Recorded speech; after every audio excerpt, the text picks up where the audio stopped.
우리가 계속해서 요한 1서를 지금 공부하고 있습니다. 이 요한의 편지를 받아 읽는 그 대상, 초기 영지주의 그런 사상에 유혹받아서 공동체를 떠난 옛 교우들한테 쓴 편지인 것으로 보여진다. 그렇게 말씀을 드렸죠. 오늘 본문을 보니까 여러 대상들이 나옵니다. 자녀들아, 또 아버지, 젊은이, 어린이들이라고 부르고 있습니다. 주로 이 서신서, 신약 성경의 편지처럼 쓰여진 이 서신서 안에서 언급되는 자녀 혹은 어린이라고 하는 것은 이 사도들이 복음을 전할 때 제자 삼았던 그런 분들을 가리켜서 주로 자녀 어린이들이라고 표현을 주로 하는데요. 오늘 본문을 보니까 그런 자녀들이 있는가 하면 또 젊은이들, 애비라고도 합니다. 아버지들 된 사람들에게 대해서도 이야기를 하는데 이 부분이 조금 애매해요. 나이로 따져서 아비고 젊은이고 자녀인지 혹은 어떤 영적인 수준, 영적인 성숙도로 따져서 아버지고 젊은이인지 우리가 사실 그 분류하는 데 있어서 상당히 애매모호한 부분입니다. 그러나 제가 좀 생각하는 것으로는 여러 가지 신학자들의 이야기를 좀 읽고 제가 좀 보면서 이것은 한두 명한테 쓴 얘기는 분명 아니다. 분명히 한두 명이 아니라 한 무리들을 이제 가리켜서 하는 말이고 여러 이제 다양한 연령대가 모인 그런 사람들한테 쓴 편지가 아닐까 그 정도로 해석할 수는 있겠다 싶었어요. 그래서 오늘 본문을 쭉 보면서 이 사도 요한이 이 무리들에게 무슨 내용으로 지금 무엇을 가르치고 있는지 크게 두 부분으로 우리가 나눠서 볼 수 있는데요. 첫 번째는 하나님의 자녀로서 누리는 복이 무엇인지를 가르치고 있고요. 두 번째는 그 복을 누리는 자녀들이 살아가야 하는 어떤 삶의 방식에 대해서 이야기를 하고 있다는 것을 오늘 본문에서 보게 됩니다. 그래서 첫 번째로 12절부터 14절까지 하나님의 자녀로서 누리는 복이 무엇인지를 이야기합니다. 이 12절부터 14절까지를 보면은요, 요한이 좀 내용을 좀 반복하는 것을 좀 볼 수 있습니다. 우선 12절과 13절의 내용을 14절에서 반복을 해요. 똑같은 얘기를 하고 있죠. 여러분들 성경 보시면 아시겠지만 반복이라는 것은 강조입니다. 그러니까 중요한 것을 두 번 말하는 거죠. 중요한 것이란 말이죠. 자, 12절과 13절에 지금 여러분들이 가지고 계신 한글 성경으로는 내가 이 글을 쓴다. Now I write this라고 표현을 합니다. 내가 지금 이 글을 쓴다. 현재형으로 되어 있어요. I am writing to you. I write to you. 그리고 14절을 보면 똑같은 내용을 반복하면서 똑같은 말을 또 반복을 해요. 내가 이 글을 쓴다. 한글 성경으로 내가 이 글을 쓴다. 12절하고 같은 한글 문법으로 적혀 있는데 지금 여기 원어로는 내가 이 글을 쓴다 14절의 원어는 과거에 과거에 발생한 어떤 특정한 스냅샷, 어떤 과거의 사건을 표현한 방법으로 쓰여져 있다는 것입니다. 그래서 간단히 말해서 과거형처럼 사용할 수 있는 문법을 사용했다는 것입니다. 그러니까 12절에는 I write this to you, I am writing this to you라고 했는데 우리가 원문으로 14절을 보면은 똑같은 단어이긴 하지만 과거형을 사용해서 I wrote this to you. 나는 너에게 이것을 썼다라고 말을 하고 있다는 것입니다. 그래서 조금 더 쉽게 설명을 드리자면 무언가를 지금 강조를 하고 있는데 12절과 13절은 you know, 그 정도의 뉘앙스예요. you know. 그리고 14절은 어떤 뉘앙스냐면 yes, you knew. yes, you knew it. 너희는 이미 알았다라는 뉘앙스로 보면 조금 더 이해가 쉬워질 것 같아요. 이렇게 요한이 반복하면서 강조하는 말씀에서 편지의 그 수신자들이 무엇을 배웠고 알았는지 네 가지로 우리가 좀 살펴볼 수 있습니다. 첫 번째는 12절이에요. 예수 그리스도의 이름으로 죄 용서를 받았다. 예수 그리스도의 이름으로 죄를 용서받았다라는 내용을 말합니다. 요한은 사실은 편지 초반부터 죄의 용서에 대한 이야기를 계속했죠. 죄의 문제를 계속 언급을 했습니다. 그런데 이 무리들, 지난 몇 주 전에 말씀을 드린 것과 같이 이 무리들이 믿는 그런 믿음이 교리가 상당히 건전하지 못한 성경에서 가르치고 있지 않은 교리들을 배우고 거기에 유혹을 받았다고 말씀을 드렸어요. 특별히 무슨 교리를 믿었느냐? 예수는 그리스도가 아니다. 우리는 예수 그리스도를 믿는 사람으로 여기에 모였죠. 그리고 예수 그리스도가 궁금해서 오신 분들도 계세요. 우리는 예수라는 분이 메시아다. 곧 왕으로 오신 구원자, 메시아, 그리스도라는 것을 믿는 믿음으로 우리는 예배하고 있습니다. 그런데 지금 이 사람들이 빠져있는 이 잘못된 사상은 영은 좋은 것인데, 이 스피릿은 좋은 것인데, 물질적인 세계는 모든 물질은 악하다는 것을 믿는다라는 것이죠. 영은 좋은 것인데 물질은 악한 것이다. 그러니까 하나님의 아들이라는 분이 이 땅에 오셨다라는 것은 있을 수가 없는 일이다. 왜? 하나님은 영이신데 이 하나님의 아들이 육신의 몸, 악한 것을 뒤집어 쓰고 오셨다라는 것은 결코 말이 될 수 없다라는 그런 유혹에 빠졌다라는 것입니다. 그래서 예수는 그리스도가 아니게 되는 공식을 가지고 살았다는 거예요. 거기에 빠져가지고 이제 사도 요한이 들으면서 안타까운 마음으로, 사랑하는 마음으로, still 사랑하는 마음으로 이 편지를 썼다고 말씀드렸어요. 그래서 그 규례에 빠졌기 때문에 예수 그리스도를 온전히 믿지 못하는 그런 죄에 빠지게 된 것이죠. 예수가 그리스도라는 것을 부인하는, 아주 중대한 문제에 있어서 그런 이제 죄의 문제를 사도 요한이 지금 여기서 거론하고 있지 않는가. 아마도 요한은 그 예수 그리스도의 죄사함을 그래서 먼저 이렇게 상기시켜 주는 것이 아닌가라는 생각이 들어요. 그래서 12절을 우리가 볼 때 예수 그리스도의 이름으로 너희는 죄를 용서받았다. 이것이 바로 하나님의 자녀로 누리는 복이다라는 것을 처음 언급한다라는 것을 봅니다. 자, 기독교, 그래도 지금의 시즌이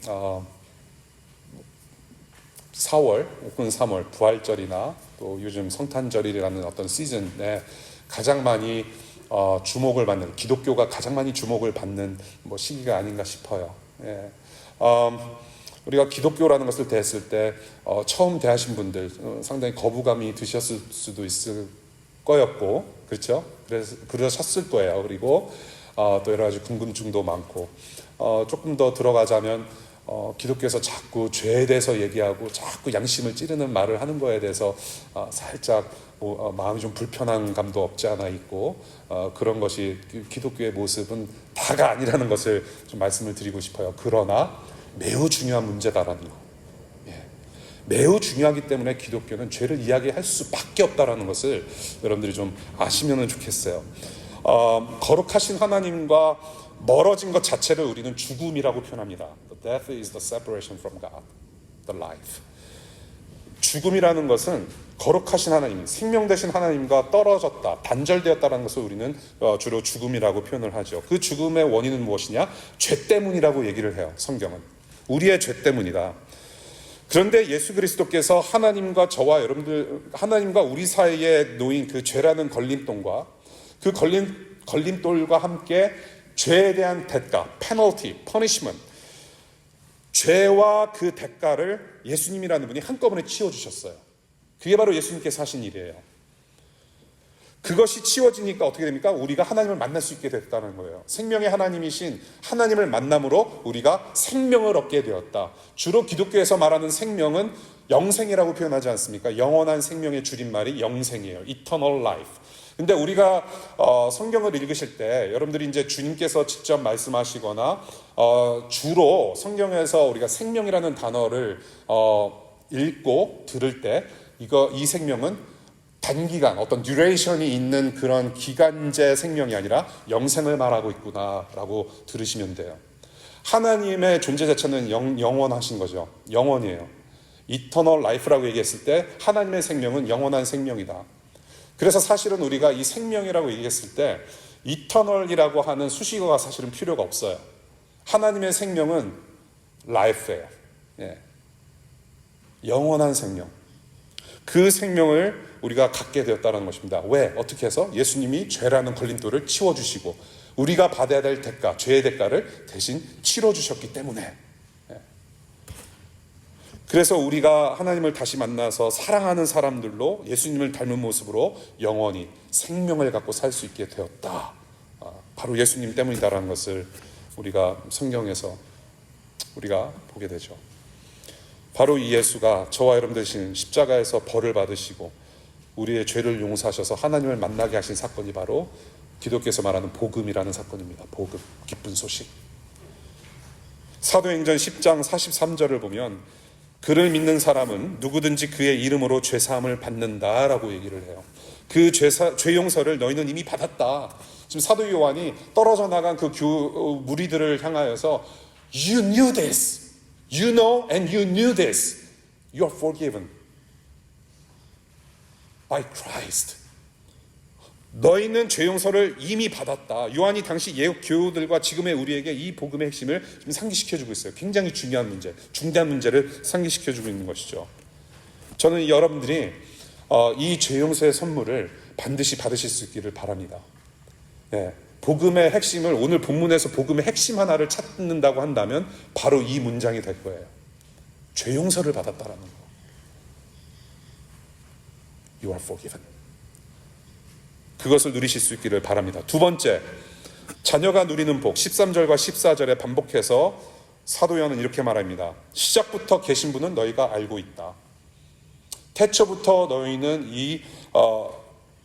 이분을 알고 있다. 바로 여기서 말하는 이분은 예수 그리스도이십니다. You knew Christ. 1장과 2장에 기록된, 오늘 본문에 기록된 from the beginning, 태초부터, 시작부터라는 말이죠.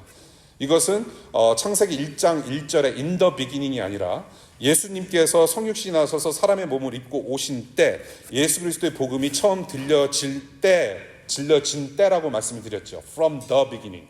예, 그 시작 전부터 너희들은 이 예수라는 분을 알고 있다라고 얘기합니다. 예수님을 알게 되었다. 하나님의 아들이신 예수께서 이 땅에 오셔서 저와 여러분들의 죄 때문에 죽으시고 부활하셨다는 그 복음을 듣고 믿음이 생겼다라는 것을 우리는 예수님을 안다라고 표현할 수 있는 것입니다. 다시 말씀드릴게요. 우리가 예수님을 안다라는 것은 그냥 지식적인 수준으로는 알 수가 있어요. 기독교에서 주장하는 그 말씀이라고 하는 성경을 읽으면 예수님이 대략 어떤 분이신지 지적으로는 알 수가 있어요. 그것을 이야기하고 있는 것이 아니라 예수께서 어떤 일을 행하셨는지, 십자가에서 나의 죄를 사하시고 나를 하나님의 자녀가 되게 하셨다라는 그것을 믿음으로 해서 예수님과 하나 된, 하나님의 자녀 돼서 하나님과 한 가족이 된, 하나 된 것을 갖다가 우리는 예수님을 안다라고 표현할 수 있다는 것이에요. 예, 그것이 아는 것입니다. Intimate relationship. 예. 마치 이 단어가 무슨 단어냐면 야다라고 하는 단어죠. 안다라고 했을 때 그냥 지식적인 동의를 구하는 알미 아니라, 어떤 인텔렉추얼 그런 알미 아니라, 부부가 서로 몸과 마음을 섞듯이 서로 너무 잘 알듯이, 예, 그런 친밀감을 얘기를 하는 것이에요. 그래서 너희는 지금 예수 그리스도의 복음을 듣고 죄 용서를 받았기 때문에 이미 예수를 알고 있다라고 얘기를 합니다. You knew Christ. 관계가 생긴 것이죠. 관계의 시작이 되었어요, 이미. 이 예수 그리스도의 복음, 이 똑같은 복음, 2000년 전에 이 사도 요한과 수많은 성도들이 들었던 이 복음을 여러분들이 들으시고 믿음이 생겨나시길 바라요. 그래서 하나님을 아시는 복 누리실 수 있기를 바랍니다. 네. 알아야 돼요, 하나님을. 네. 저와 여러분들이 이제 앞으로 이제 2024년에는 조금 더 인티메트하게, 좀 더 친해졌으면 좋겠어요. 예, 더 밥도 좀 자주 먹었으면 좋겠고, 커피도 마셨으면 좋겠고, 어디 많이 갔으면 좋겠고, 저와 여러분들 서로 알 때, 여러분이 저를 알 때, 사실 밥 한 끼로는 안 될 거예요. 예, 제가 인생사 살아온 게 너무 많기 때문에 주저주저 이렇게 꼰대 같은 얘기도 많이 좀 들려주고 싶고, 예, 한두 번 가지고는 안 돼요. 안다라는 것은 시간이 필요하고 많은 에너지가 소모되어져야 되고 헌신도 필요한 것이죠. 하나님을 아실 수 있기를 바라요. 그냥 겉모습으로, 그냥 수박 겉핥기식으로 아는 것이 아니라 정말로 하나님과 하나 되는 그 복음을 누리시기를 간절히 축복합니다. 요한복음 14장 6절에 이런 말씀을 주님께서 하시죠. 나는 길이요 진리요 생명이다. 나를 거치지 않고서는 아무도 아버지께로 나아갈 자가 없다. 요한복음 14장 9절, 나를 본 사람은 아버지를 봤다. 즉 예수님을 본 사람은 하나님 아버지를 본 거예요. 하나님 아버지 God the Father, invisible, untouchable, 만날 수도 없고 볼 수도 없는 분이 하나님 아버지세요. 그런데 그 하나님의 형상이 그대로 육체적으로 나타나신 분이 예수님이라는 분이죠. 그래서 예수님을 아는 것은 곧 하나님을 아는 것이고 예수님을 본 것은 곧 하나님을 본 것이다라고 성경에서 지금 얘기를 하고 있습니다. 그래서 세 번째 포인트가 바로 14절이에요. 그래서 사도 요한은 또 다른 복으로 무엇을 말하냐면 너희는 이미 하늘 아버지, 하나님 아버지를 알고 있다라고 이야기를 합니다. 첫 번째는 죄 용서를 받았다. 죄 용서로 말미암아 두 번째 예수 그리스도를 너희는 알았다. 세 번째 그 예수님을 알았기 때문에 세 번째 뭐라고 그래요? 너희는 하나님 아버지를 알고 있다라고 얘기를 해요. 요한복음 17장 3절 영생은 오직 한 분이신 참 하나님을 알고 또 아버지께서 보내신 예수 그리스도를 아는 것이다. 관계에 대해서 말씀드렸죠. 그런 복을 여러분들 누리실 수 있기를 바라요. 예수 믿는 믿음으로 하나님께서 우리 아버지가 되세요. 그리고 우리는 하나님 아버지의 자녀가 되는 것이에요. 아버지는 영원하시대요. He is eternal. 그러면 자녀는 어떻게 될까요? 자녀도 당연히 eternal life를 사는 거예요. 그 공식은 매우 간단합니다. 아버지가 영원하시기 때문에 자녀도 영원해요. 그래서 하나님 아버지께서 예수님의 보혈, 그 십자가의 피로 인하여서 여러분들을 부르세요. 너희는 나의 자녀다. You're my children. Let's live together. Come home. Come home. 전에도 말씀드렸지만 부부 수양회에서 어떤 분이 복음에 대해서 딱 두 마디 하셨죠. 복음에 추격하셨어요. 다 용서했다. 돌아와라. 네. Come to me. 하나님을 아버지로 아는 이 복으로 영생을 누리시는 여러분들 한 분 한 분 되실 수 있기를 바랍니다. 정말로. 네 번째 포인트예요. 하나님의 자녀로서 누리는 복. 13절과 14절 반복해서 강조합니다.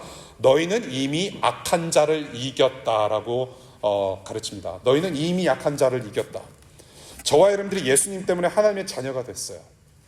그러니 저와 여러분들이 하나님의 영원하고 철저한 보호하심 아래 있는 것이죠. 하나님 아버지 안에 계시대요. 애들이 어디로 제일 먼저 쫓아갑니까? 넘어지거나 누가 때리면 아빠한테 가요. 엄마한테 가요. 이제는 하나님 아버지가 두려움의 존재가 아니라 우리를 퍼니시먼하는 형벌을 내리는 존재가 아니라 이제는 우리를 사랑하시는 하나님 아버지가 되셨단 말이죠. 그래서 우리는 이미 이긴 자가 된 거예요. 우리는 이미 승리한 사람이에요. 넘어져도 슬퍼도 낙심할지라도 갈 길을 못 찾아서 방황할지라도 우리는 항상 다시 돌아갈 때가 있단 말이에요. 리터닝 포인트가 있어요. 그게 어디냐면 바로 하나님 아버지란 말이죠. 이긴 자로서, 자녀로서 철저한 보호 아래 있어요. 아무도 우리를 건드릴 수 없어요. 넘어뜨릴 수 없어요. 그래서 우리 14절 한번 보겠습니다. 2장 14절에 부연 설명을 어떻게 하냐면 여러분이 강하고 하나님 말씀이 여러분 안에 있어서 여러분이 악한 자를 이겼다라고 얘기해요. 여러분이 강하대요. 근데 그 강함의 이유가 무엇이냐면 하나님의 말씀이 여러분 안에 있기 때문에 강한 것이고 여러분 안에 하나님의 말씀이 들어가 있기 때문에 너희들은 이미 이겼다라고 선언을 하는 것이죠. 여기서 말하는 그 우리 안에 있는 하나님의 말씀은 곧 예수 그리스도입니다. 복음이에요. 생명이 심겨졌다. 예수 그리스도의 죄사함으로 말미암아 새로운 생명이 심겨졌고 자녀가 되었기 때문에 보호를 받고 너희들은 이미 이 세상에서 진 자가 아니고 좌절하는 자가 아니라 이긴 자로 살아갈 수 있다라고 선언하는 것이죠. 죽음까지 죽음으로 죽여버리시고 죄값을 죽음으로 치러내시고 그 죽음을 부추기는 약한 영들까지 다 이겨내신 분. 그래서 요한복음 16장 33절에 주님은 내가 세상을 이겼다라고 선언하시죠. 세상을 이기신 분. 이 승리는 저와 여러분들의 노력이 하나도 들어가 있지 않아요. 오직 예수 그리스도의 십자가 죽음과 부활만이 이겨낼 수 있는 하나님의 능력이었다라는 것이죠. 우리가 주님과 하나 되는 그 믿음을 또 주셨기 때문에 이제는 내 삶을 내가 사는 것이 아니라 내 안에 있는 예수라는 다윗이 나를 살려내고 내 안에 계시는 예수라는 다윗이 죽음과 어두움의 골리앗을 해결해 주시는 그런 복을 우리가 누리고 있다는 것. 그 복을 저와 여러분들이 믿음으로 누리실 수 있기를 바랍니다. 세상을 이미 이긴 자로서 내가 다윗이 되면 사실 힘들어요. 해봤잖아요. 종교적인 노력 많이 해봤잖아요. 그것이 아니라 내 안에 계신 예수께서 싸워 이기신 그 승리의